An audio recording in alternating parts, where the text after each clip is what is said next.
in bed now with a cup of tea. Oh, look at that. Now you're winning on Sunday, Emily. You are winning at Sunday. Thank you very much. That was Harriet Pryor there from the Anfield Rap and Man City supporter Emily Brobin from the King of the Kippax magazine.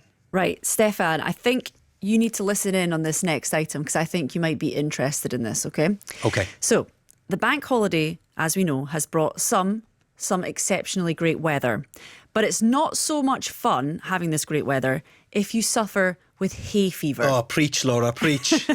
The warm weather bringing with it, obviously, high pollen counts. Now, Dr. Fari Ahmad is a GP based in Cheshire and she joins us now. Good morning, Dr. Fari. Morning, Laura. Morning. Now, I will put, all out on the table now. I haven't got hay fever, so I don't know how debilitating it is. So first of all, tell our listeners who are maybe like me, who have never had hay fever, what are the symptoms like and how bad are they? So hay fever is quite common. It's about, I think, 1 in 4 people have it, and you can have a whole range of symptoms. So from red, runny eyes, a streaming nose, sore throat, tickly cough. Some people can get a bit wheezy, especially if you've got asthma and things. Some people can feel a bit tired and they're not able to do what they normally can do.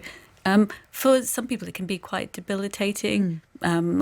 It's tricky going to school and work, and then hay fever coincides with GCSE exams and A-level. So for some people, it can get really tricky. Why does it seem to be so particularly bad at the start of summer around those times that, are really important to people? Just at the time that you're trying to do the best you can in an exam, for example, and you can't see your paper in front of you. So what happens with hay fever is it's pollen that you overreact to. So your immune system recognizes pollen and it thinks, oh, this is something I need to fight. So it overreacts to it and you get the symptoms and you feel unwell. And, when does pollen start coming? The season starts, around about March, anywhere from March till October. Of course, if you have an earlier summer, it can vary with that. So, it's just bad timing, isn't it? In terms of where you find pollen, is there any places you should stay away from? Is it grass? Is it just big green areas? Or does it really affect everywhere? There's no hiding from it, basically.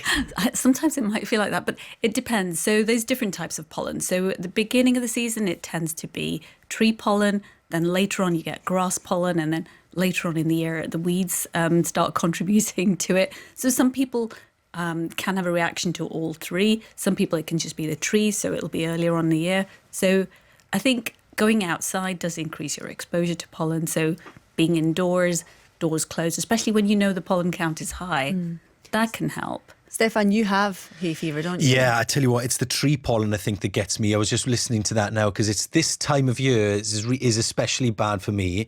Turns out if you're on top of a roof felting a shed that's stood next to a tree, that's not fantastic for somebody with tree pollen. But it's interesting how it's those different times of years, and I suppose it's about knowing when you're especially affected, right, Dr. Ahmad, and then taking the steps at those certain times of the year. Yeah, that's exactly right. So yes, trying to avoid felting the roof. When you try telling that to my father-in-law Steve when he's brought his tools down. Yeah, well, I don't think I have a cure for that. But no, and it is, so knowing that the pollen count is high and trying to, work your activities around that. So there's certain things you can do. So sometimes if it's your eyes that get affected, you can get wraparound glasses. Some people, you can put some Vaseline around your nose and that can, catch some of the pollen particles. Some people found masks helpful when they had hay fever. And there's treatments you can take, antihistamines, there's nose sprays, eye drops. And sometimes people need a combination of those. But they can help you get through this period. Can I ask Dr. Ahmad, because the guidance has changed recently in terms of the symptoms of COVID. And we had those 9 new symptoms, didn't we? Was it last week or the week before? And some of those symptoms are actually very similar to the symptoms you've just described. So, runny nose, feeling bunged up, all those sorts of things. Has that been something you've seen? A lot of people come to you and raise questions about that?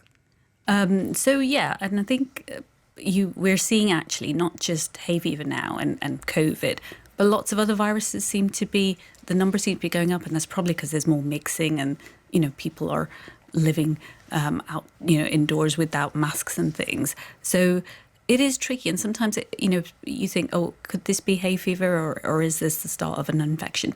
I think an easy one to do is, if you've got a fever, then it's not hay fever, even though hay fever has fever in its name. It's one of the things that you don't get a fever with. And if it's something that happens around about this time of year, most people who've had hay fever will recognise, this is what happened to me last year. So sometimes it's trickier, and you might need some help to try and work out what's going on. But I guess that's what you speak to your doctor or your pharmacist about. Yeah, that's really interesting. I'm just reading here. Again, I have never had hay fever, so I've never had to put any of these into place. But I'm reading here about the honey hack. Okay. And where you eat local honey to help your symptoms. Is that real, or is that a myth? Oh, it sounds good, doesn't it? And you can understand the theory, because if you've got pollen in the honey and you expose yourself to pollen, then you won't get this overreaction. But I think the evidence isn't really there. Okay. So if you like honey, hey, go for it. If you're feeling a bit bunged up and all you think of is a bit of honey might help you, then go for it. But it's not actually going to help you, is it? No evidence yet, I'm afraid. Well, thank you very much, Dr. Fari Ahmad, GP based in Cheshire, who's been talking to us about hay fever. I wonder if any of our listeners have any good ways of getting out of... Yeah, any tips, please? Yeah, any tips what about... have you got? The Vaseline tip that Dr. Ahmad said there is interesting. Yeah, getting some remedies or things to stop you from being so badly affected by hay fever. You can get in touch with us, 85058.